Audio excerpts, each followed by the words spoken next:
one of the most famous families, which even among the five great families was distinguished by both divine and physical strength. But in the past, the huge Peng family was completely destroyed. The guy was holding on, sighing heavily from the pain he experienced. Of the surviving family members, he was the only one left. Someone suddenly put a sword to the guy's throat. The unknown person said that let him try to answer what it feels like to be the only one who survived. With his hand, the guy threw away the unknown man's sword to attack. And swinging his sword, he told him to shut up. Having attacked, the swords of the two guys crossed each other. The guy with white hair asked if he knew that the head of the Peng family himself sent a letter of surrender to the chief. The guy swung again and shouted at him not to talk nonsense. A guy with white hair cut the hand of a guy from the Peng family. The guy fell to his knees and screamed in pain that he was holding on himself. The guy with white hair said that there was only one condition. The chief demanded it and the flag of the Peng family, and Peng Daehyuk agreed. The guy thought to himself that he is together with Peng Daehyuk, no matter what. The guy with white hair told him not to take it to heart. He continued that everything is already over, and all the Peng degenerates have been destroyed. He added that after the destruction of the guy there will be no one left in whose veins Peng's blood flows. He asked if he regretted the times when he followed his family with dog-like devotion. He continued that not only he, but all his subjects followed the leader, risking their lives, and you probably feel that his whole life was in vain. The guy raised his head and said that he would make him shut his mouth. The guy with white hair looked at him and started laughing. The guy's laughter didn't stop because of what he just heard. He said that here it is, that light from the eyes, the bloody light without a drop of doubt. He continued that there are those whose eyes are filled with life, even if they stand on the edge of an abyss, but before death this light fades. The guy from the Peng family said that he won't leave it that easily. He turned to the head of Magyo that it was not over, because he was with him. The guy shouted that he would destroy him and be able to revive the Peng family again. The guy with white hair could not stand it, and pierced the last member of the family. The guy with white hair said that yelling won't change anything. Finally, he said goodbye to the last of the Peng family by destroying him. Lying on the ground, he thought that this meant this was his end. He continued that he actually knew that the current head of Peng considered him a sacrificial lamb. 15 years ago, a man told Ji Hyung to raise his head. Peng Jin-young, the past head of the family, said that he was giving a name to the boy of the Peng family, and now he will be the sword that protects the family. Peng Dae-hyun thought that his father did not need this beggar, without family and tribe. The guy thought that if he was born into the Peng family, and if he had power, he could change everything. He continued that it was too early to give up, and for him, the orphan Peng from Hebe became family. He started shouting to his mind that he couldn't lose them so easily, and Peng Ji-hyuk wasn't giving up yet. He opened his eyes when they woke him up, and asked him if the fourth gentleman had come to his senses. He stood up and was surprised by the presence of Ga, Wol, and Chul-ho. He thought to himself that people who died several years ago were greeting him, and it looked like he had entered the afterlife. Chul-ho said that it was a relief, because after the attack he lay unconscious for 4 days. Ji-hyuk fearfully said that they urgently give him a mirror. Looking in the mirror, he saw Peng Musong and was scared. Later, Peng Musong sat at Peng Ji-hyuk's grave, kneeling. He started crying and people ran up to him and asked if he was okay. Holding his head, he thought to himself that it was strange that he had returned to the past. He continued that for some reason he ended up in the body of Peng Musong, who died during the attack. Jin Hyuk added that it turns out that in the past, he was destroyed instead of Peng Musong. With a look of horror on his face, he said that he was destined to see the destruction of the Peng family again. Someone said that he heard that he had already come to his senses. Peng Dae-hyun, eldest master of the Peng family from Hebe. He shouted Peng Dae-hyun's name, and thought about the traitor who sold his family. Putting his hand on Peng Dae-hyun's shoulder, he said that it looks like he hasn't fully recovered yet. Jin Hyuk stared and was told that he didn't look well. Peng Dae-hyun asked why he could be worried about the attackers. He continued that he had already given the order to deal with this matter, and they would soon find out who attacked him. He continued that the youngest, it's such a pity that he's weak in spirit. Bang Dae-hyun said that he should take care of his health and not come to the grave of this worm. In the past, Bang Dae-hyun put his sword to Jin Hyuk's throat and said that he doesn't even have family roots. In the present, Bang Dae-hyun said that he was just like being a nobody from nowhere and was not even useful when he was destroyed. He continued that this is a guy who died pitifully without being able to really protect him, Peng Musung, his master. He added that from the very beginning, the name of the Peng family did not suit him. Peng Dae-hyun continued that Peng Musung is not much different from this guy. He added that although he was born with the name Peng, he doesn't even know martial arts. Bang Dae-hyun said that he is as pathetic a worm as Jin Hyuk. As he left, he said that he should let his brother take care of his health. Finally he added that it would be good if both were dealt with. When he was Ji-hyuk, his fate was determined by his origin. And now he is in the body of the fool Peng Musung. Peng Musung shouted the names Ga, Wol, and Chul-ho, and continued the internal dialogue that this was him. But Ga Wol and Chul-ho knelt down in front of him. Peng Musong said that this time he will not let him be the head of the family, and Peng Musong will become the head of the family. The guy thought to himself that he was exuding a different energy. He continued his thoughts. Is he really going to fight for power with other heirs?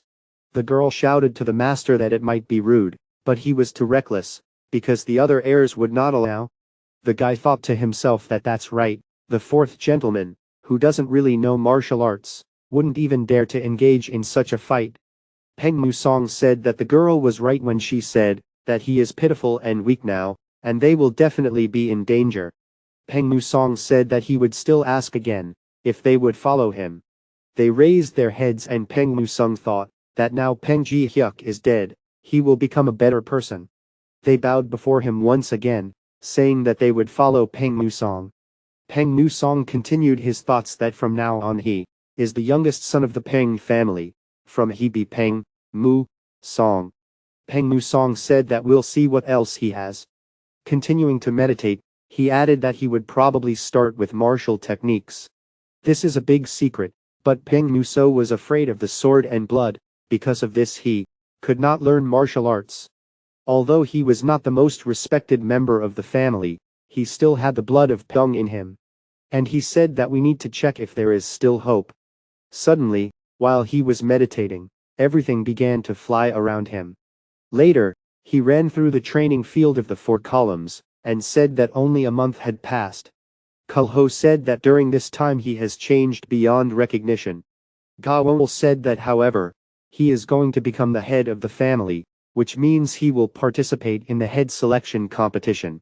The sons of the Peng family participate in an official duel to determine the new head. Qualities such as martial arts, integrity, wisdom, and courage are assessed. Chul-ho said that he should have been committed to this from the very beginning, and Ga-wol asked why he decided to become the head. She added that it was too late for him to come to his senses. Later, the fourth heir, Peng Musong, arrived at the temple, and everyone was surprised by his visit. Everyone began to be surprised and say that, judging by rumors, he has been working hard lately and practicing martial arts. Peng Musung told Chul-ho to wait for him here, and he will go to the 3rd floor. Chul-ho thought that only direct heirs, or those who received special permission from the head, could go to the 3rd floor. And after all the secret techniques of the Peng family are stored there, but now he is not strong enough to study the techniques that are there. While going up the stairs, Peng Musong said that going up these stairs is easy. And it used to seem to him that she was irresistibly high. He added that in his past life he was only able to enter there when the Magyo captured all of Murim. He was ordered to stop, and was told that they had received orders not to allow anyone who was not proficient in martial arts to come here. They continued that this was Peng Dae-hyun's order, and Peng Musung replied that if they didn't leave, nothing could be done. He grabbed one of the guard's sticks, and he said It was an incredible force. Peng Musong squeezed this stick, and his eyes turned completely white. After a moment, he threw those guards away from him to move on. He thought to himself that it was impossible for the fourth heir to have such internal energy. The guard said that he was able to use the family's best spiritual technique. Peng Musong said that he will pass, if they don't mind, of course. Standing in the library, he was surprised to find the book The Lonely Spirit of Thunder. Peng Musong picked up the book and said that he had finally found it. In the book it was written about the victorious march of the King of the Mountains, and these are the best movements of the Peng family, based on the actions of the King of the Mountains, the tiger. Peng Musong said that you need to master this technique, and before that he was not a direct heir, so he had to learn other techniques. And he said that if he could combine the Mountain King's victorious march with his fierce technique, then the family technique would become much stronger. Suddenly, Peng Musong called out to Chulho to bring the sword. A few days later, he was on the training field. Peng Musong stood with Chulho holding a sword in his hands. Chulho thought to himself that he still hasn't even learned the basic moves. Peng Musong said that at first he was surprised that the fourth heir of Peng Musong, whom everyone called mediocrity, was actually. Unexpectedly, Peng Musong remembered his furious meditation. Opening his eyes, he continued that Peng Musong was born for martial arts. He performed Sword Master Peng Ji Hyuk's martial technique, Rage Move. Peng Musong said that if we add to it the victorious march of the King of the Mountains, this will be Peng Musong's perfected victory march of the King of the Mountains. The technique turned into a sword of iron teeth of a raging tiger. He made a blow, which with its flow forced Chulho to push off. Chulho asked what kind of sword technique he has. Peng Musong replied that he made it based on the fierce tiger, and the name of this technique is the Furious Tiger Iron Teeth sword. He asked himself what stage Magyo's chief was at now. Meanwhile, he was lying by a tree, and someone called out to Magyo, as if he were his mentor's brother. A boy ran towards him, waving his hand. Magyo said that the kid did a great job, and he was great. The boy said that he heard that Magyo was going on a journey, and asked about his travel plans. Magyo said that he would just take a walk through the hot spots, because there are so many goodies in the world. He invited the boy to go traveling together someday, and the boy was happy, and agreed. The boy ran and waved goodbye to Magyo. Magyo got up, and said that he was already hungry. Meanwhile, they were sitting at the table, and Chulho said that Gawon worked especially hard today. Peng Musong said that she seems to still be worried, and added that there is nothing special about the birthday. Gawon apologized because it's just the first time no one else came. Peng Musong said, 10 years. In 10 years, Peng Musong's birthday will be completely different. He promised that there would be guests, gifts, and everything possible.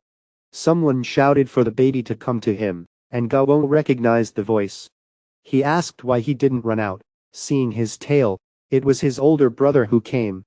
Peng Se-hyun, the third heir of the Peng family, said that he brought a gift. Standing in front of him, Peng Musong thought to himself that his abilities and diligence were not keeping up with his ambitions. He continued that this is why he was always compared to the other brothers. And since childhood, he cruelly bullied Peng Musong. Peng Musong asked what happened to third brother.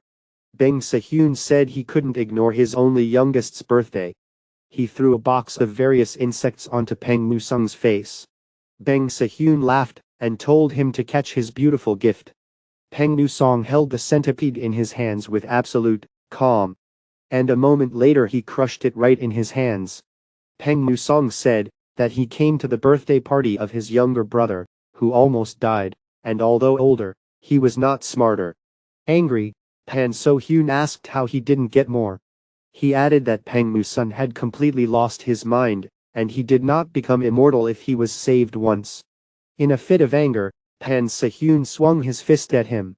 But Peng Musong caught Peng Se-hyun's hand with absolute calm. Peng Se-hyun thought to himself that he always had great strength. Suddenly he noticed the sword that Peng Musong was holding with him. Peng Se-hyun asked if he decided to take up martial arts again. He also offered to fight them if Peng Nu Song has the courage. Bang Se-hyun also added that he would give him 5 strikes. Peng Nu Song thought to himself that he is so confident in himself that he even gives a head start. Taking out the sword, Peng Nu Song said that in exchange, if he wins, he will no longer address him as his elder brother. Unexpectedly, Peng Nu Sung swung his hand to hit Peng So-hyun. Once caught, Peng Nu Sung and Peng So-hyun crossed swords with each other. Bang Se-hyun thought to himself that it was fast and silent.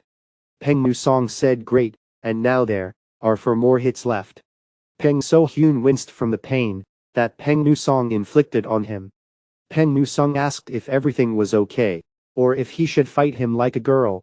Bang Se-hyun got angry and thought to himself, how dare he treat him like that. Pan Se-hyun used Lonely Thunder Spirit, 3 lightning brilliant radiance. He jumped on him and shouted Peng Nu Song's name. Peng Nu Song repelled the blow with the help of a furious tiger with complete cold blood. Chul Ho said he couldn't believe that the Lone Thunder Spirit was stopped by the Raging Tiger technique. Peng Nu Song said that he is just as pathetic, and nothing has changed since childhood. He continued that Bang Se-hyun couldn't compare with his older brothers, so he decided to make fun of his younger brother. Peng Nu Song added that people like him have no right to be called elder brothers. Later, everything happened in the house of the head of the Peng family. Peng Nu Song politely greeted the head. Sitting in front of him was Peng Jinyong, the current head of the Peng family. He was asked if he had been traveling all this time, and Peng Jinyong replied that yes, he was healthy then. Peng Nu Song thought to himself that he really wanted to see the head, and it was a pity that he came at a time when he was already sick. And in order to raise his family from his knees, he tried to improve the technique of one Spirit of Thunder. Peng Jinyong asked if it was true that Peng Nu Sung beat Hyuk. Bang Nu Sung apologizes for what he did to Bang So-hyun. Peng Jinyong replied that he didn't blame him, they were brothers, and he was just a little surprised when he heard that he was the one who defeated him. Peng Nu Song thought to himself that it was good that he returned to the past, because this way he could see it again. Bang Jinyong said that, however, his energy has changed a lot. He continued that he was looking at him, and remembering the now deceased Ji Hyuk. He added that he valued him, he was like his own son, and the family resisted giving him their last name, but he did it anyway. Peng Jinyong remembered Ji Hyuk's words, that he would become a weapon with which he could protect Peng. Closing his eyes, he continued that this guy loved their family like no one else, and for him this is a great pride. Peng Nu Song also cried from the story, realizing that in a past life he was valuable to someone. Peng Nu Sung said that he will carry out the life and will of Peng Ji Hyuk. Bang Jinyong told him to do his best. Peng Jinyong thought that he assigned Ji Hyuk as Nu Sung Woo's guard, so that his junior would look at him and hope that something would sway in his soul. He thanked Peng Nu Sung and said that he could now rest. A monthly meeting of the leading people of the Peng family, and important news for the family, is discussed at it. Peng Yunghao, Peng Jinyong's younger brother, deputy head. Peng So-hyun, third heir of the Peng family. Peng Chun-hyun, second heir. Peng Dae-hyun, first heir. The guy stood up and said that this time the head of the family was absent again. Someone interrupted his monologue and said that he was a little late. Peng Nu Song said that the fourth heir is ready to attend the monthly meeting. Meanwhile, Chul-ho was sharpening the sword of the fourth heir of the Peng family. Ga-won asked Chul-ho where Bang Nu Sung went, and he replied that he met with the head. Chul-ho also added that he immediately went to the monthly meeting. After the meeting, Chul-ho poured water on Peng Nu Sung's sword to cool it down. And Chul-ho told Ga-won that the time has already come. At the same time, members of the Peng family were sitting in the hall, where the meeting was taking place. Peng So-hyun sat with an angry look, and was offended by Peng Nu Sung. Peng Dae-hyun drank tea, with absolute calm and relaxation. Peng Yong-hu thought to himself that Junior's weak aura had changed so much. He said they were starting a meeting, and the supervisor spoke first. The head of the guards said that his report today will be on the progress of the investigation into the attack on the fourth heir. All participants were caught and tied up on the spot, and they turned out to be warriors who harbored a grudge against their family. He continued that their choice fell on the fourth heir, because he and his guards seemed weak to them. Musung thought to himself that this was a lie, because it had been proven that Dong So-hyuk was behind the destruction. For this reason, Se-hyuk lost influence and could not claim the place of the next head. Then it turned out that this was a mistake, but this happened after the selection of a new chapter. Looking at a mug of tea, he was asked what he thought about this. Peng Nu-song said that he was almost destroyed, but the family doesn't say a word about it, and maybe someone is hindering the progress of things. He thought to himself that this was an evil plan to destroy two heirs at once. And the one who really organized this destruction was, of course, Peng Dae-hyuk. Peng Nu-song said that this incident made him realize a lot, and all this time, he was too indecisive. He continued that he is the fourth heir to Peng Nu-song, and will compete to be the new head. Bang Se-hyun said that he has no right to show his face at all, and he lived a miserable life. Peng Nu-song asked to give him a chance, because lately a man has been walking around Hebe, throwing everything into chaos. He continued that it is a white yin demon, and has already deprived 7 girls of yin energy. Nu-sung added that if rumors are to be believed, he is a master of his craft. He added that he found out where and when the white demon will appear next time, and if they trust him, he will definitely bring him. Peng So-hyun shouted that he was the one tracking down the white demon Yin, and let Musung not bother him. Musung replied that this is why he wants to take on this case, because of him they are now in a bad state, and he needs to take responsibility. So-hyun let him go, and said that he had not made him happy for a long time. Peng Chin-hyun also supported the desire of the fourth heir. And the head of the military also supported Musung's proposal. The head of the military told the deputy head to give him a chance. He thought to himself that so much noise was due to Musung's change in aura, and that even the head of the military decided to act in a non-neutral manner was quite strange. Someone put down a cup of green tea and suggested giving Musung a chance.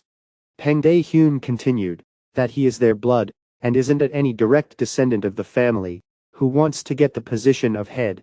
Musung knew that he would do this because he had to leave the estate. He continued that this was to make it easier to get rid of him. Se-hyun shouted that he had no interest in either family matters or martial arts and should not be given a chance.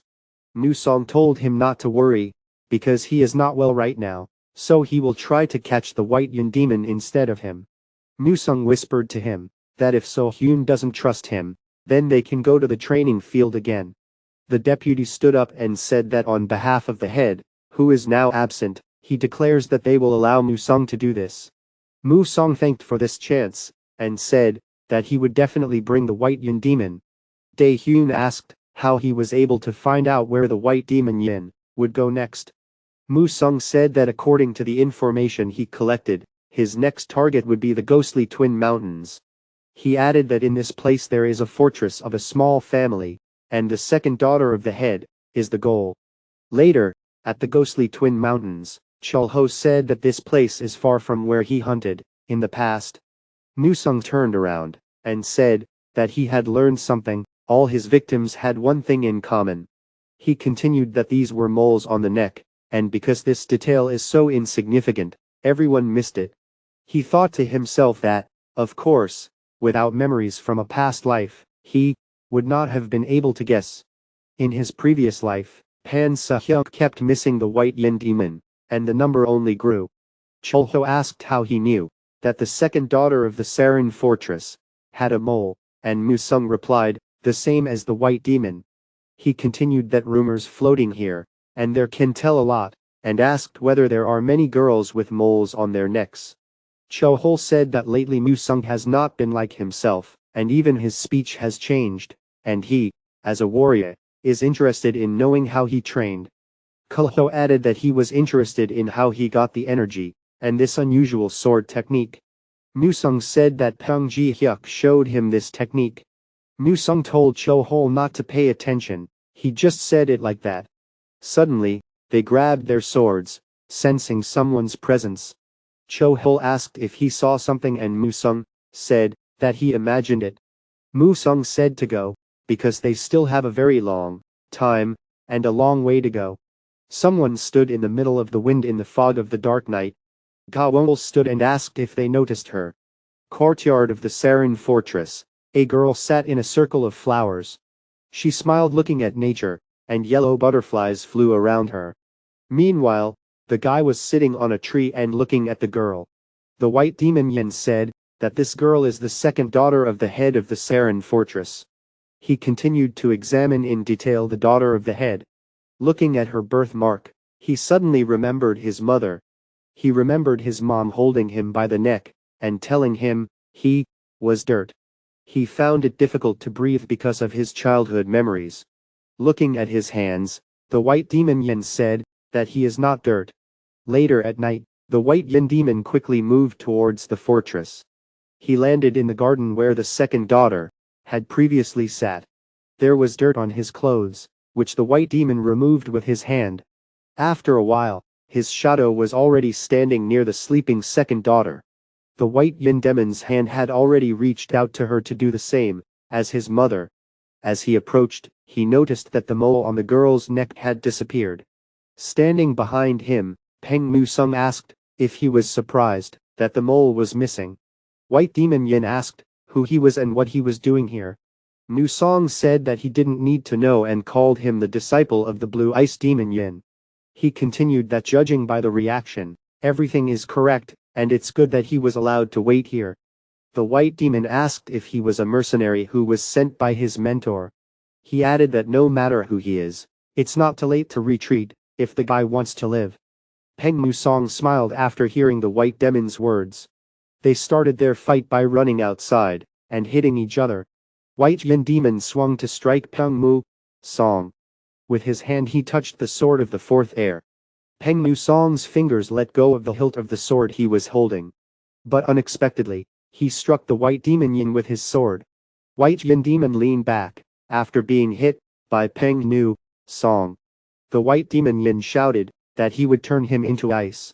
Coldness came from his hands, and he shouted that it was a whirlwind of blue eyes. Musong asked himself how much energy Yin had already absorbed. He continued that he would not retreat, knowing his military equipment to the core. Yin thought to himself that the guy is not easy, and his skill is not inferior to his. He said that the scarlet energy wrapped around the sword is the purest energy of Jia Yang, which means it was not the mentor who sent him. Yin asked himself if he was a descendant of the Peng family, from Hebe. Musong shouted that he should have thought before rampaging through the lands of Peng. Gao Wong watched their battle, and began to close her sword. Yin said that although they are both from the northern clans, compared to the family, he is from Chinzhou. And he rushed over, and added that the Peng family are just suckers. Peng Musong jumped with the furious tiger's iron teeth sword. When striking, he used a powerful tiger strike that shook the trees. Musong destroyed one of the white demon's arms. Musong was surprised by such a strong blow that he dealt. Yin fell to his knees and winced from the pain he was carrying. Musong stood in complete stupor in front of the white demon Yin. Musong asked himself why his body didn't listen to itself. He assumed it was energy paralysis, but he didn't expend that much energy. Musong continued that it is a big secret, but Peng Musong is afraid of swords and the sight of blood. Heaven gave him the body of a tiger and the heart of a full deer. Unexpectedly, Yin jumped on Musong while holding him by the neck. The white demon continued to hold Musong and shouted that he would destroy him. Peng Musong's sword slipped from his hands and fell on the flowers. Peng Musong grabbed the demon's arm with his hand to stop him. Musong hit him so that Yin would stop holding his neck. Musong swung his hand again to strike, telling Yin to get away from him. Musong hit him right in the stomach, but Yin continued to hold him. The white demon started coughing up blood after being hit by Musong. With a wave of his hand, Musong threw Yin away from him. Musong fell to the ground and held his neck with his hand, sighing heavily. Chulho quickly ran to Musang to help him. But Musang told him not to let Chulho interfere in these matters. Taking the sword in his hands, Musang added that now the white demon is completely his. He continued that he would deal with him alone. Yin stood on his feet without one arm looking at Musang. Musang thought to himself that although this body is not his, but the soul is inside him, and he knows how to use a sword. Sighing heavily, he added that this is why he can defeat him. Opening his eyes, Musang thought that he was already defeating him. Musang leapt forward with the victorious march of the King of the Mountains. Musang was able to cut off the white demon's second arm with one precise blow. With absolute cold blood, Musang, covered in blood, stopped. The white demon began to remember how his mother held him by the neck, saying that he was dirt. The woman added that she never wanted to give birth to him. Standing without both hands, Yin asked if he was really dirt. Yin fell to the ground, and Chulho ran to Musang, asking if Mr. Chulho said that he was so scared when the white demon Yin fell. Musang said that life was still glimmering, and he sealed his martial techniques, closing the energy flows. Chulho asked why he clung to women's moles, and Musang replied so that he should not once again delve into the darkness of someone else's soul. Musang added that being kind-hearted can dull the blade of his sword. Chulho thought to himself that he understood absolutely nothing. He continued his thoughts that the master's level of martial arts in this fight was in no way inferior to the skill of the best swordsman. But however, the master has not yet been able to overcome fear and battles. Chul also thought that he is now confident that Mr. will become the next head. Musang interrupted his internal monologue and said that Chulho needs to complete everything here, and Musang needs to drop by somewhere.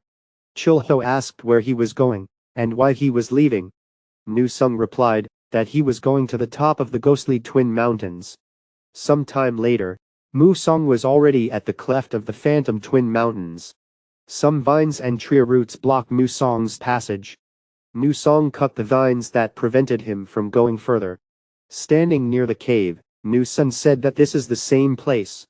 Musang said that in the past, the white demon Yin, fleeing the persecution of Pan So Hyuk, found a cave. And next to the chasm between the two peaks, there was a rare potion, and his skill increased greatly thanks to this. And thanks to Peng Musang's pure and strong energy flows, he easily mastered the lonely spirit of thunder technique. But due to the fact that he began to study martial arts only now, Musang lacks the amount of energy in his body. On his last birthday, his second brother gave him 10-year-old ginseng, but that was not enough. And in the past, they sent him a chest that emitted a terrible stench.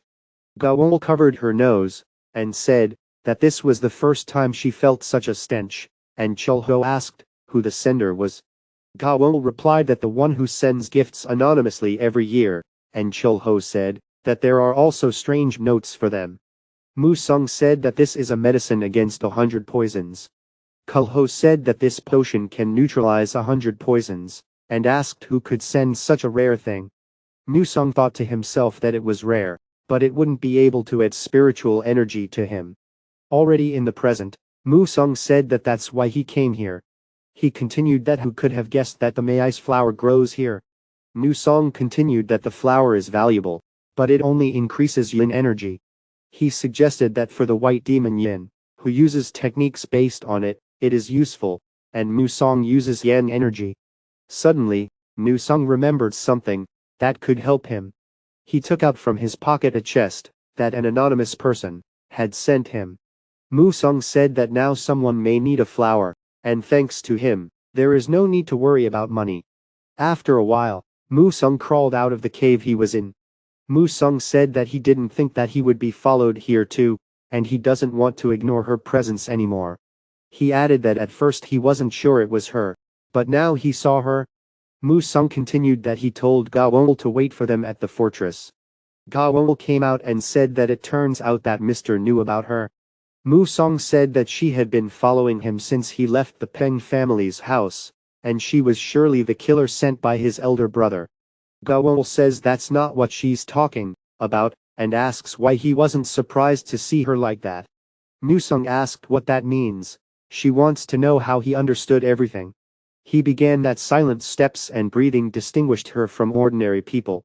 It seemed like she was always playing a role that didn't suit her, because she hid her real identity.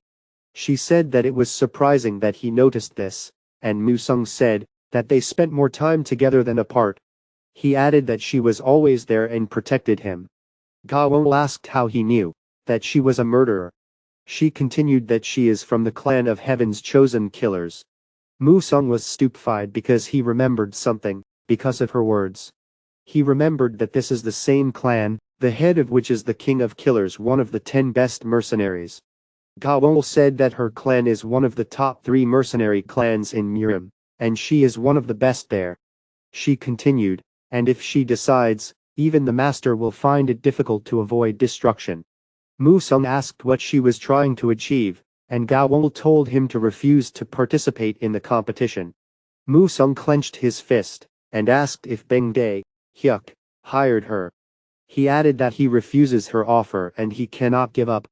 Gao waved her hand, and said that if that was the case, then nothing could be done.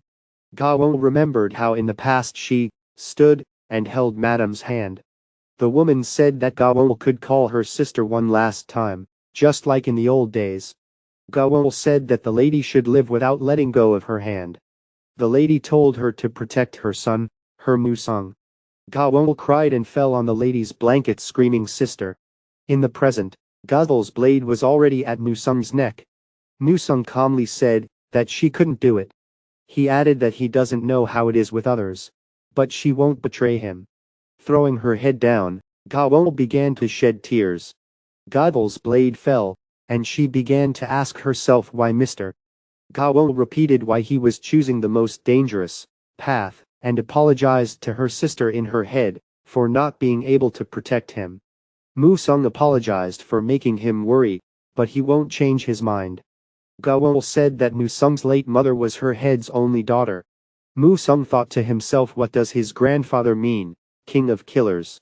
Gao continued that the Peng family is very famous, so it was impossible to reveal the fact that the lady came from the assassin clan. Musung realized that the medicine against 100 poisons that he had recently received, as a gift, and everything else he received was sent by his grandfather. He thought to himself that he knew the truth about Gao from a past life, after Peng Mu Sung was destroyed. Gao, who knew that this was the work of Beng Dae Hyuk, secretly infiltrated to take revenge and died, but her identity was not revealed, but still. Gao said that she always tried to keep him from danger, but now she accepts his choice not to refuse to participate in the competition. She added that following the last wishes of the late Mrs. Gao, from the clan of Heaven's chosen killers, will protect the master at the cost of his own life. Musung thought to himself that it was unexpected that he had found a reliable ally. The next day, he and Chulho left Sarin along with the captive white demon Yin. Musung continued his monologue that Gao continued to follow them all the time. He also added that she was getting rid of the assassins that Beng Dae Hyuk hired. And rumors spread that he had defeated the White Yun demo. On the way home from a warm welcome, on the main road, in Chongjin. Finally, after a while, they arrived right outside the Peng family's house. The deputy said that as promised, Park Musung-woo, who caught the white demon Yin, with the power of the deputy head. The deputy head allowed Musung to participate in the competition. Everyone was stunned by this decision of the deputy head. Peng Dae Hyuk's mug shook in his hands at this turn of events. Pavilion of the First Master, House of the First Heir, Peng Dae Hyuk. Everything in the house was breaking and collapsing. Plates were breaking, chairs were breaking. Beng Dae Hyuk held his head and sighed heavily while standing over the overturned house. Someone told him that he didn't think that someone who usually doesn't care about brothers would be watching out for the youngest. Beng Dae Hyuk said there was no surveillance, just a little interest. He said that he did not blame him. At some point the entire Peng family began to pay attention to the fourth master. He asked if there was any news from the hired killers. He continued that Mr. the head of the He family or rather his grandfather relies, on his grandson. He put his hand on Dae-hyuk's shoulder, and said, that the Pan family should belong to Mr. On of Jinju. Reception room of the deputy head of the Peng family's house. The deputy asked how long it had been since their last meeting. Gong Sung-jin, the head of the Mariman region in charge of Hebei province, said that it has been a long time since we have seen each other. Gong Sung-jin continued that they are both busy people, and he is glad that they met under such circumstances. Yang, who said that he didn't think that he would personally accompany the white demon Yin, Mariman. Gong Sung-jin said that this demon is more important than it seems at first glance.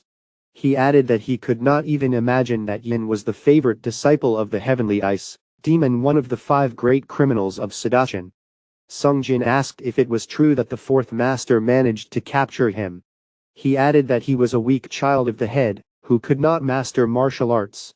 Yorn-hu replied that he was right, but this guy is the one who will bring big changes to the Peng family. Later, they went down the stairs to the cage where the white demon Yin sat. Nu-sung, who was standing nearby, was suddenly called out, and turned around. Nu-song said that the 4th son of the Peng family, Peng Nu-song, greets his uncle, and Mr. Gong Sung-jin. Gong Sung-jin thought to himself, that he has such a powerful aura at such a young age, and it is even difficult for him to appreciate the full strength of his energy. He continued that for the first time in a long time he felt such strength and power. The last time he felt it was in the genius of the Namgung family, in Namgung Hyuk. Sung-jin asked the 4th heir if he wanted to work for him. He continued that he will study, and Sung-jin will write a letter of recommendation, and with such abilities he will quickly occupy an important position in Mariman. Nu-sung replied that this was a very good offer, but for now he wanted to focus on family matters. Sung-jin replied that he understood the guy and his goals in the future. Sung-jin asked himself if Peng Nu-song would bring big changes to the Peng family. He continued that this child will shock all of Murim more than once. After a while, Mu-sung was on the training field with Chul-ho. Chul-ho continued to attack Mr. Mu-sung over and over again. Peng Nu-sung swung his hand to retaliate at Chul-ho. Nu-sung threw a punch, and Chul-ho leaned back a little. Chul-ho fell to his knees to rest during training. With a heavy breath, he thought to himself that Mu-soe's flickering sword technique was lightning fast. Mu-sung said that it was a good fight, and Chul-ho thought that even after complete failure, the joy of improving the master's skills turned defeat into victory. Mu-sung said that Chul-ho still has a lot to learn, and he wants Chul-ho to become stronger. Ga-won came to their training session holding a book in her hands. Ga-won handed it to Chul-ho and told him to hold it. Mu-sung said that this is a martial arts book that he wrote for him, and Chul-ho must learn the techniques of the raging tiger iron teeth sword. Ga-won and Mu-sung smiled looking at the happy Chul-ho. Mu-sung remembered that in his past life, Chul-ho was loyal and good at martial arts, that other young masters also wanted to get him. But he died, remaining faithful to his master, the 4th heir. But the coming future will be different. Chul-ho will be the only one to lead the Peng family's new security squad. Mu-sung remembered that Ga-won said that she had assassins that could be used. Ga-won confirmed his words and asked if he had any errands. He instructed her to get information about the heirs and the situation in Hebei, and if something happens, he can send a message through the Heaven's Chosen Assassins clan. Mu-sung added that this is where he says goodbye to them now. He also added that Ga-won shouldn't try to stalk him this time. Mu-sung said that he hopes that the next time they meet, Chul-ho will become stronger. Turning around, Mu-sung finally said that they would see each other later. Peng Nu-sung went on a 2-year journey around Murim, which is a tradition for participants in the competition to choose the head of the family, called the spiritual path of the tiger. Peng Nu-sung said that he had not been on the shopping streets for a long time before he became Peng Nu-sung due to constant martial arts practice. Although there is still a long way to go, how about, as a celebration of the beginning of the spiritual path of the tiger, Peng Nu-sung said we should have a couple of drinks. He heard that there was a nice yard nearby. Walking along a shopping street, he accidentally passed by Magyo. Sung stopped because he immediately remembered everything Magyo had done. Magyo continued to walk as if nothing had happened, while Sung was in a stupor. Sung got angry, and at the same time, got excited, when he said the name Magyo. His hand shook, and he asked himself what the head of Magyo had forgotten about.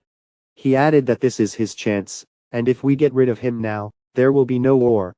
His hand did not obey, and acted on the basis of personal will. He said his body refuses to fight against Magyo. He asked himself if it was because of a primal fear of him. Biting his lip, Sung told him not to be a laughing stock. He asked himself if he had been reborn to fear every second person in Murim. Sung added that this is his only chance. He began to look for the head of Magyo, pushing people along his way. Sung remembered how Magyo destroyed his family while holding a bloody sword. After a while, people stood over Sung and asked if the guy was okay. People suggested that his legs gave way, and he needed to call a doctor. Sung hit the ground angrily because he missed the chance. Biting his lips until they bled, Sung became angry and disappointed. Meanwhile, Taiyan, Shaanxi province, someone called out the Black Death. The guy asked if the mission seemed simple to him, because the target was some sucker from Peng. He added that on the one hand, it even hurts his pride. The Red Death said that there was no point in sending them because of some boy, and the Black Death replied to keep him quiet. The Red Death said that going against the Heavenly Ice Demon knowing that he is the third great criminal is madness. Meanwhile, the Sky Demon of Ice was notified that he had been sentenced to destruction by execution, and was taken away by members of Marimin. The guy continued that he was caught while operating under the name White Demon Yin, in the province belonging to the Peng family. The Heavenly Ice Demon said that the Peng family from Hebe had lost all their fangs. He continued that they were not afraid to touch his best student, whom he raised with such love. Meanwhile, the shadows of both deaths stood at some door. The Red Death knocked down the door where many people were sitting. Meanwhile, Sung was sitting at the table with a cup in his hands. Looking around, the guy said that he heard a guy from Hebe here. And looking straight at Sung, he said that he had found him. A visitor asked another if this was the Red and Black Death. He continued that they are partners known for their strength, even among the Sapa warriors, and their martial arts are excellent. The Red Death said, rubbing his head, that he heard everything. He also added that if they do not want to be nailed, then they need to go home. Visitors were sickened by fear of the Red Death. One by one, consumers began to leave the building. The Red Death sat down at the table, and guessed that judging by his physique and clothes, he was the youngest son of the Peng family. The Red Death looked at his plate, and asked why he didn't even touch his food. Taking the plate, he continued that the youngest son is so young, but eats like an old man. The Red Death started eating Sung's food, and offered to eat here, after they were done with work. Drying himself, he continued that they hadn't had lunch yet either. The Red Death added that when they tear this boy into small pieces, it will be even tastier. Sung said that he searched the entire area, but still couldn't find the head of Magyo, and was going to have a few drinks. But it seems they were sent by the Heavenly Ice Demon, and in their past life they were also famous partners. Gritting his teeth, he thought that such bastards could not defeat him. The Red Death asked why the guy was ignoring them. Sung said that they came at the wrong time, because he was in an extremely bad mood right now. Sung added that the Red Death would allow her to be treated. A moment later, Sung poured the contents of the bottle onto the guy's head. Sung continued that the Red Death will while in the next world, that he didn't even drink before he died. With his knee, Sung charged the chest with Red Death. The guy leaned back, and Black Death immediately attacked Sung. Having attacked, he was perplexed that there was no one in front of him. Sung, standing behind the guy, swung his blow. Sung threw the Black Death right into the wall of the building. The Red Death said that he gave in to him as the youngest. He suggested that they now fight properly. While the Red Death was attacking, Sung was already in flight to attack. Sung jumped with his sword on the head of the Red Death. Looking at this from the side, the Black Death shouted the Red Death. Musung's blow was blocked by the Black Death with her sword. The Red Death thought to herself that this is incredible power for such a guy. The Red Death continued that the guy has such perfect skill. Musung, standing in the smoke after such a blow, exhaled heavily. He thought to himself that this was a failure, and to hide his lack of inner strength, Musung continued that he made a couple of winning moves at the beginning. And looking at them, he thought to himself that unfortunately, as expected, these guys are not simple. And the inner strength that he has less than the amount of energy that they have accumulated in their lives. At best, Musung will survive 3 more clashes. Musung added that if the fight drags on, he will lose. They rushed into battle, and they attacked, and repelled each other's blows. The Red Death jumped over Musung, and shouted that she would destroy him. The Red Death began to bandage Musung's sword, so as not to leave the guy a chance. Black Death also stood behind him, and decided to attack the guy. Musung blocked the blow of the Black Death with his hand. Musung thought to himself that it was difficult for him to even just move around. Unexpectedly, Musung raised his foot, and slammed it on the floor, and the deaths fell back. The Black Death spruces stayed on their feet, while the Red Death fell. Internal injuries caused by reverse energy flow are serious. Musung hoped he could hold out, but it was too risky. Holding his head, the Red Death said that the guy was losing his shape. The Red Death continued that it seems that the young master from the famous family has come to an end, judging by the severity due to the fight. The Black Death told the Red Death that carelessness is prohibited. The Red Death shouted that in any case, she would quickly finish. Musung thought to himself that he couldn't die here so stupidly. He remembered that very day of the destruction of the Peng family, and his torment. Musung said that he didn't even have time to begin his revenge for that day. The Red Death attacked Musung with its weapon to destroy him. Musung cut the weapon of the Red Death with his sword. Musung attacked the Black Death, and their swords crossed each other. A moment later, he destroyed the Black Death by looking at his blood. He thought to himself that he had used all his inner energy in such a simple fight. And with such powers, not only will he not be able to become the head of the family, not even to mention dealing with Magyu. In the past, someone told him if he had heard of this, and the destiny worthy of the Buddha's edification of Shanxi province. Musung said that as he thought, he needs to go there. Musung also apologized to the owner by handing over a bag of money. When leaving, there were people behind Musung, and the counter, who were shaking with fear. They looked out looking at the bloodbath, and Musung, who was leaving. Later, Shalsi province, Detong, Yurngang rocky cave. Musung stood not far from the guy, who was apparently making a sculpture. Musung went into the cave, and bowed to the Buddha saying, "Glory to the Buddha Amitabha." Standing in front of the Buddha, Musung said that he would only do something. Gathering all his strength into a fist, Musung added that the Bodhisattva would make noise. Musung swung his fist, and attacked something with his fist. The Red Death told the Black Death to stop pretending and get up quickly. The Red Death said that he thought this mission would not be easy. Shalsi province, center of Taiwan, people were bargaining at the market, and children were having fun. Meanwhile, at the Songhyang Inn, people were having fun. Suddenly, a man worried about something entered the building. The girl greeted and said that they had not seen each other for a long time. The girl offered the man comptekti, as usual, and asked him to go to the 3rd floor. A man followed a girl while music played throughout the yard. The girl opened the door and the woman greeted the man. The woman added that he had not visited them for so long. The woman asked how he was doing all the time, and the man replied that it was better not to ask. The man said there was a big fight at his guest house recently. The woman asked about the amount of damage they caused. The man replied that there was not a single piece of furniture left intact. He continued that he still paid handsomely for the inconvenience caused. The owner of the inn, Song Hyun, asked if the little king had become bolder. Huang, the leader of the heaven-chosen killers clan, suggested that a letter had arrived from the 4th master. The man said he left a letter inside the compensation bag. The woman said it looks like Gao told him how to contact them. The man said that the guy is asking to get information on a person in whom he has a personal interest. A woman asked about Guillaume, young man from the Guillaume trading group. The woman continued that this is the one who has recently become much more powerful. She also asked why the fourth gentleman needed this man.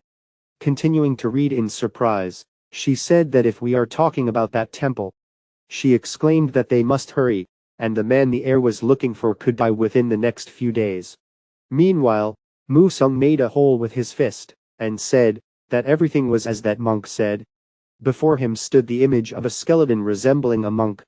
Standing in front of him, Musung said that he was greeting the 1,000-year-old killer monk from the Shaolin temple. In the past, Jin Hyuk was drinking with some guy. The guy asked if the great swordsman had heard about the Iron Fist from Sadachin. He continued that the destiny worthy of the edification of a Buddha, which he acquired at such a young age, is the legacy of a 1,000-year-old killer monk. The guy continued that he was talking about the legendary Nam Hong Yong of their Shaolin temple. Long ago, when the war between Xiongpa and Sapa broke out, monk Hong Yong vowed to avenge his students. And he went to the battlefield, made a lot of destruction, so he decided to leave the temple, and later went across the expanses of Murim. Due to a feeling of remorse in the twilight of his days, he dug a cave in the rock using fist-fighting techniques. In the process, he came to realize some truth that was later described in a valuable manuscript. And in a past life it went to Sapa, and he had no choice but to be angry with that monk. Someone behind Musung asked what kind of valuable manuscript this guy was talking about. Musung clenched his teeth and thought about the Iron Fist of Sadachin, Chol Mu-ryung. Sadachin's eldest Iron Fist heir, Chol Mu-ryung, asked if the guy knew him. Musung asked himself why Mu-ryung came here now. Iron Fist said that he had heard rumors about a 1,000-year-old killer monk, so he often looked into Yurgang cave. Mu-ryung added that who knew there was such a place here. Mu-ryung asked Musung how he found this place. Musung replied that he just felt it, and added that he should back off since this manuscript has nothing to do with Sapa. Mu-ryung clenched his fist and said that it seems they have the same goal. Mu-ryung proposed to determine the true owner of the destiny worthy of the edification of a Buddha, using skills. Musung thought that Chol Mu-ryung was a strong man, whom that monk could not defeat even once. As he pulled out his sword, he asked himself if he could defeat him. Musung said that he was late in greeting, but he is the fourth heir of the Peng family from Hebei, Peng Musong. The guy who made the sculpture stood up and said that they had finally arrived. Those who can fulfill the cherished desire of a contemplative monk. Two guys wanting to get a valuable manuscript attacked each other. The stone fell and blocked the hole that led out of the cave. After the blow, Musung leaned back and hit the wall. Musung fell, and Mu-ryung said that it was impressive that he lasted that long. He apologized for underestimating Pan Sahib, which is quite a skill for someone so young. Standing on one leg, Musung did not think of giving up against Mu-ryung. Musung said that he doesn't like to be distracted by chatter during a fight. He also added that he would crush his fist into small pieces, and that he would never be able to return to martial arts again. Iron Fist said he hoped the guy wasn't bluffing. Mu-ryung said that it would be difficult to withstand this attack. The Iron Fist rushed towards Peng Musong to attack. After a few moments, Mu-ryung said that it was working out. And looking at the line Musong, he continued that it turns out these were empty words. Musong thought to himself that the difference in ki energy was too great, and besides, he had not yet recovered from the last fight. Mu-ryung said that since they had determined the winner, it was time for him to take the manuscript. Suddenly something caught the attention of the Iron Fist. Musong stood in front of him, barely able to stand on his feet, but did not dare to give up. Mu-ryung asked if he would resist, until the Iron Fist destroyed him. Iron Fist added that his thirst for victory is impressive, but the battle is already over. Musong attacked Mu-ryung, but he dodged his blow. Mu-ryung said that so he had asked for it himself, and added that the guy should not complain later. Unexpectedly, Mu-ryung became worried, and asked who else this was. The guy who made the sculpture stopped the blow of an iron fist. The guy said that he is the one who protects the cherished desire of the contemplative monk. He also asked who they were to make such a fuss here. Moor Young introduced himself as the Iron Fist of Sadachin, Chol Moor Young. Nu Song introduced himself as the fourth heir of the Peng family from Hebei, a descendant of a 1,000-year-old killer monk. The guy said that if we compare the time of arrival at the cave, then Nu Sun was the first to discover this place. The guy told Nu Young to retreat, because the wooden chest of the contemplative monk must be given to the one who first discovered this place. Moor Young said if he destroys this person, then the conversation will be completely different. The guy said that he was cruel. It was immediately clear that the member was Sapa, and asked if he thought of arranging a game with him. Moor Young said that he would dare, because the 1,000-year-old monk is a murderer, a man who brutally exterminated their soldiers from Suchotan a long time ago. He continued that he heard that he himself could not cope with the consequences of that war, and his manuscript is a way of atonement to Sadachin. Heading straight to the monk, Moor Young said that now he can take what is rightfully his. Mu Sung shouted for the elder to finally come to his senses. Mu Sung jumped on the Iron Fist, who wanted to take the manuscript. Moor Young and the elder were surprised at what Mu Sung was doing. Mu Song attacked with his blade, crushing the stones in the cave. The Iron Fist thought that there was so much energy in the body of a man who was literally on the verge of death recently. Mu Sung shouted if they remembered Monk Hong Young's cherished wish, and asked if this manuscript was really for those who brutally destroyed his monk disciples. In a past life, Nu Sung was told that Chol Nu Young broke his promise, studied everything himself, and then simply burned the manuscript. The guy added that Nu Young did not want to pass on the knowledge of the monk Hong Young to the Cheongpa member. And the monk wanted only one thing, to convey to Shaolin the knowledge of martial arts, the knowledge of which he dedicated his life. Because of his sinful heart, he could not return on his own, so he wanted at least the manuscript to reach the temple. Nu Song said that the place where the manuscript should return is Songshan Mountain. He shouted and asked if the monk had not missed the embrace of the Shaolin temple all his life. Anxious elder asked how he knew this. Nu Song rushed over and said if the elder thought that Sapa's henchman. Nu Song attacked with an iron fist, who fought back with his hand. Nu Sung continued, does the elder think that Moor Young will respect Monk Hong Young's wishes? Moor Young attacked and hit Nu Sung in the face with his iron fist. Moor Young shouted that he would tear out Sahib's impudent tongue. A precise uppercut hits Nu Sung's face from an iron fist. Nu Song did not think of giving up and attacked the iron fist again. A moment later, he fell and Moor Young said that by trying to jump over his head, he upset the balance of energy in his body.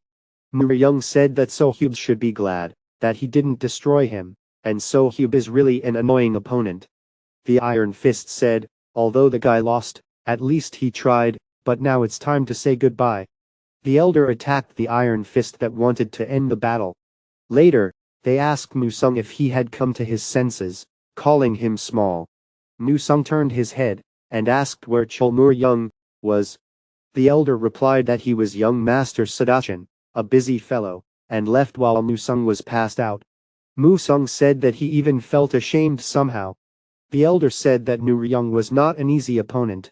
Earlier, the elder stuck him to the wall, and Nu Young said that there was still gunpowder in the flasks, and it was a magnificent blow from the old man. The elder said that if the guy wants, he can hit him one more time. Nu Young replied that if he tries again, he will have to set his jaw, so this time he will back down.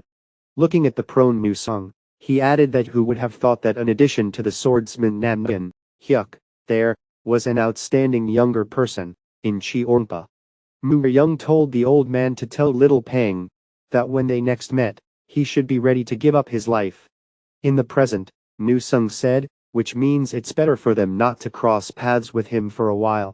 The old man said that it was surprising that he had found the manuscript, and the elder asked how he managed to find out about the desire of the contemplative monk. Clutching Nu Sung's hand, he asked if the elder would believe it if he heard from a friend. The elder said his secrets were difficult to understand, Out of nowhere he risked his life in an apparently losing battle. Musang thought to himself that the old man was right, it was too frivolous, and if not for him, he would have been destroyed here. He continued that since he missed the Magyo chapter, he has been losing control, and making rash decisions. He told himself not to act so rashly again, and at this rate, he would not be able to become the head of the family in the future. The old man interrupted his internal monologue by telling Musang to come to him. The elder sat down on one knee in front of the contemplative monk. The old man said that this monk was like a parent to him. He continued that he raised him and taught him everything he could. The elder added that he had watched him suffer from guilt all his life. He continued that the monk even refused the funeral, saying that he would repent even after death. Holding the chest in his hands, he said that is why his body is here now. After giving the chest to Musang, the old man told the guy to open it. Musang opened a chest containing a package, and a smaller chest. The manuscript said that for many years he repented to the Buddha, but the weight of such a sin as destruction hung on him like a dead weight.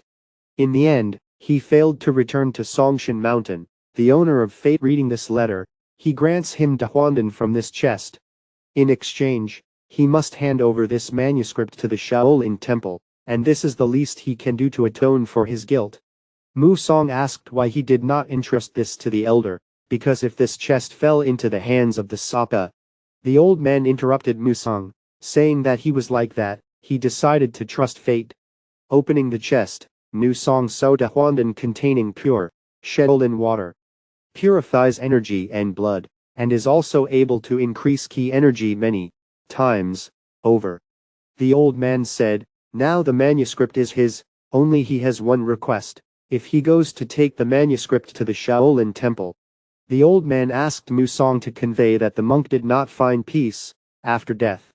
Musang said that he will definitely fulfill this request. Later, Musang sat and meditated outdoors.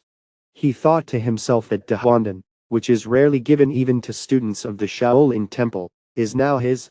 He continued that it is a divine force that enjoys overwhelming authority, even among the strongest. Musang added that it changes the capacity and rigidity of the bowl containing ki energy. And the body that took this medicine will have strong blood vessels and unearthly strength, and due to the fear of blood, it is extremely lacking in ki energy. Even if you try to control fear, it will not be as effective as Dahuandan. With this new acquired energy, he will be able to cope with fear with ease. If he can awaken the power that Dahuandan can give, he will be able to resist the head of Magyo. An image of Magyo appeared in his head, saying that Musang probably thinks that everything will turn out the way he wants. A dagger with blood stuck straight out of the body of the still living Musang. Magyo put away his sword and Musang began to fall from loss of blood. Magyo said that they had not seen each other for a long time, although memory fails, they met not so long ago. Musang asked what the head of Magyo forgot here, and what he himself forgot here. Magyo said that this is the night sky of the day he destroyed it. Musang bowed down, remembering all the screams he heard when the Peng family was destroyed. Magyo said that he destroyed everyone, every one of the Pen, everyone he treasured. Magyo added that he also destroyed Musang's friends, so that he wouldn't worry. Magyo asked why Musang didn't follow him back then.